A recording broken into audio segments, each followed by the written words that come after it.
Sir இது dead end sir. நீயா ஏன் டெட்ன்னு சொல்ற? ஓ, வழி இருக்க சொல்ற. சார் இந்த இடத்துல எப்படி சார் இவ்வளவு கூட்டம்? அவன் இடத்த நம்பி ஆரம்பிக்கல, அவனை நம்பி ஆரம்பிச்சிருக்கான். அவன் எங்க கடை வச்சாலும் கூட்டம் அவனை தேடி வரும். எப்படி இருக்கு? சூப்பரா இருக்கு, செமையா இருக்கு. இப்ப புரியுதா ஏன் இவ்வளவு கூட்டம் வருதுன்னு?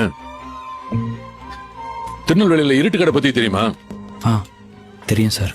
ஒரு காலத்துல கோயில் எதிர்த்தாப்புல கரண்டே இல்லாம இருட்டுல ஆரம்பிச்சது, அதனாலதான் பேர் இருட்டு கடை.